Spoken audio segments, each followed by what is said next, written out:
Hey guys, it's Ian Robb here, and today is my first ever time doing a video over here at the Shuffle Squad YouTube channel. I'm very excited for today, and I'll be going over Lost Zone Giratina. I'll be showing you a list for it, some of my opinions for why I play certain cards, and talk about some of the matchups. Without going forward, let's start.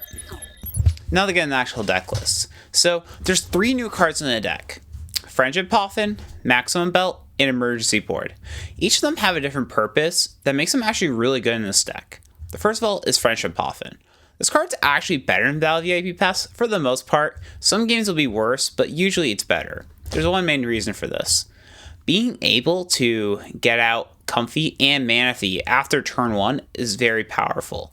The second reason, which actually isn't completely obvious but true for Lost Zone decks in general, is you're able to get rid of the card without needing another way to get rid of it, like an Ultra Ball.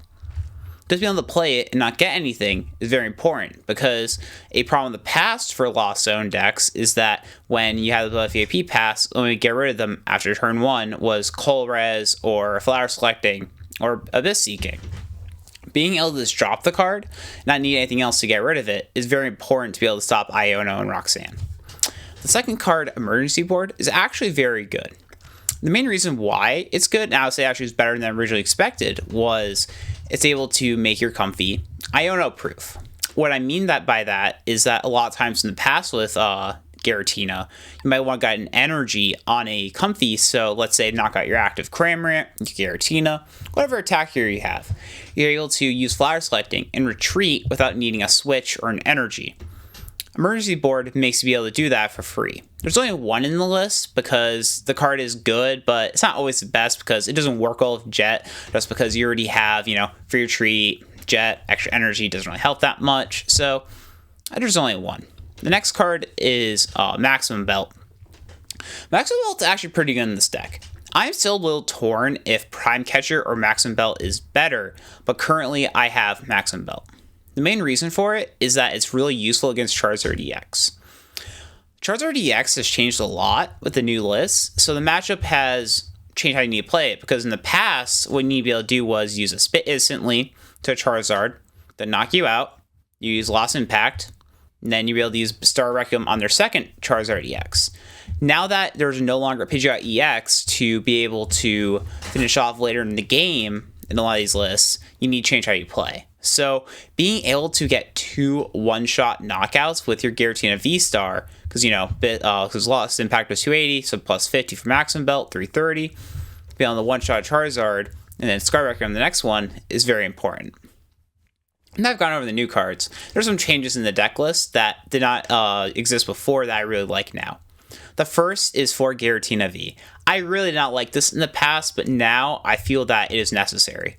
A big reason for why it's necessary is the Lost Battle VIP Pass. That is now 4 cards in your deck that you used to be able to search out Giratina V that no longer are there. You had to play more outs now of Giratina V itself by playing extra copies along with an extra Nest Ball, so that you really get them out along with our Pokemon. For Nest Ball is like Cramorant, Sableye, and Radiant Greninja. You just need extra access to Giratina Vs in general and all these other Pokemon, especially Giratina, because the thing is that if you don't usually have 2 by turn 2, it's really hard to win against decks like Lugia and others that can get a knockout on a Giratina V pretty easily. Having no access to any Pokemon that do big damage, that's basic, makes it so that you need to get down to 2 Giratina Vs almost at all times. The second new change I had to list compared to my list before rotation is 2 Cramorant. So currently that's one of the cards I've really wanted 2 copies of, but I haven't really been able to find space for it. The big reason why I play 2 now is there's no more Battle VIP Pass, so it's just an extra copy of it. Along with the fact that there's a lot of decks where you're being able to do 110 damage to a Pokemon, like let's say it's like Charizard, something else along those lines. So you see like poke it, do a little damage, and finish it off with something else. The other thing is that it's really good against all the decks that you do are one-prizers, right?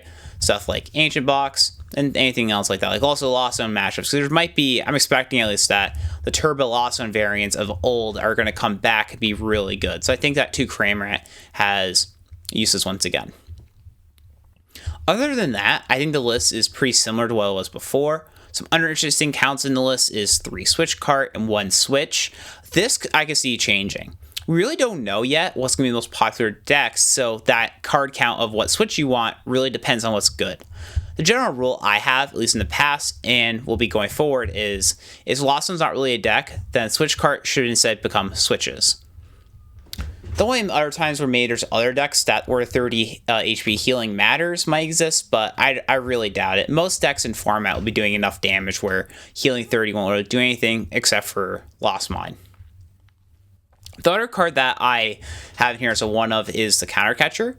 So Counter Catcher has been very hit or miss in the past, because what it allows you to do usually is really good was be able to go Counter Catcher a Pokemon, put down Path to Peak and Roxanne. You no longer have this, so Counter Catcher really is just an extra way to use Colorize and then Boss's Orders in the same turn. You could play Prime Catcher instead of the Maximum Belt, as I talked about before, to get that same effect, but right now I like the one Counter Catcher just because there's some matchups like Charizard, maybe it's like Mirror Match or Lugia that you're going to be flying behind, so Counter Catcher is very good. Now for some of the matchups for the deck. I think this deck overall has a pretty good matchup spread because you have a good time against Charizard EX, and Lugia is actually pretty good for you so far from my testing. I could see it being maybe a little different matters of Lugia change, but a lot of these Lugia Cincino decks are kind of easy to beat. Because the thing is, all their attackers are Lugia VSTAR and Cincino. So if you have the Lugia VSTAR, the Giratina VSTAR, what that means is that they attack with Cincino. Oh, they go Cincino, attack with Cramorant. Oh, you attack with Cramorant, they attack with Archeops. Probably not Cincino, because you're just going to go another Cramorant. Probably go Lugia or an Archeops, which then you just go Giratina VSTAR, Roxanne. Pretty good play. I actually think that the list, why I did say the matchup was good, well, I'm thinking about this deck is playing 1 or 2 Temporal Sinnoh. The major reasons for that is the Lugia matchup I was talking about, they have Gift Energy, they have V-Guard Energy, and they have Miss Energy, which hurts your deck. Because Miss prevents all effects of attacks, so that means that it turns off Star Requiem and Lost Mine.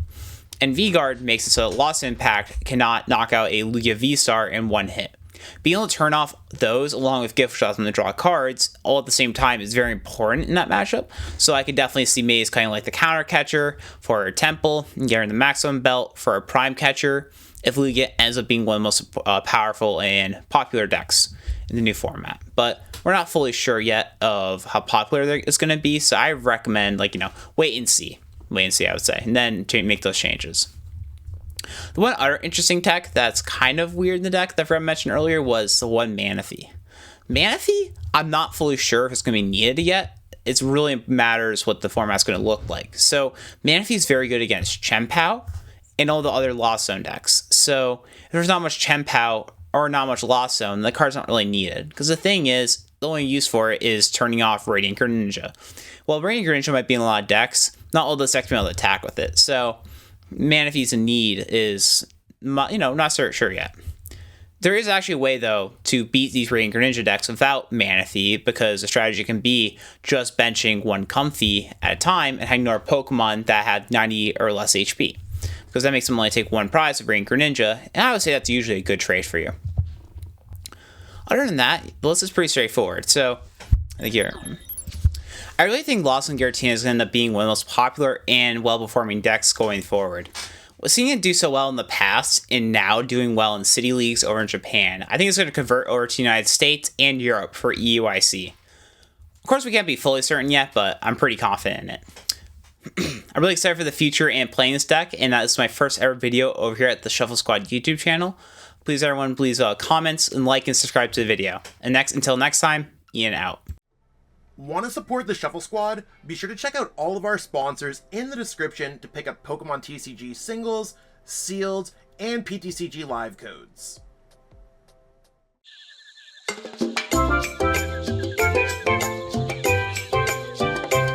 Hey trainers, tired of having too many cards lying around? I know that feeling, and I know what a hassle it is to try and sell those cards.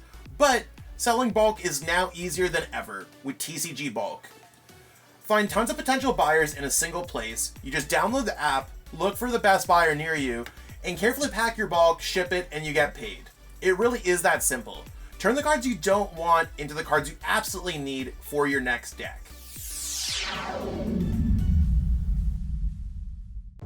You made it to the end. Thank you so much for watching this entire video from the Shuffle Squad.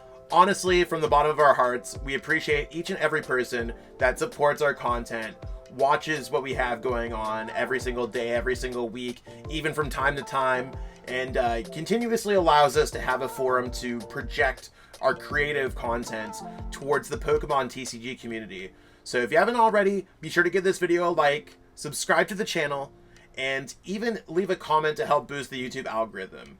That being said, we'll catch you with our next video. Thanks again. Take it easy.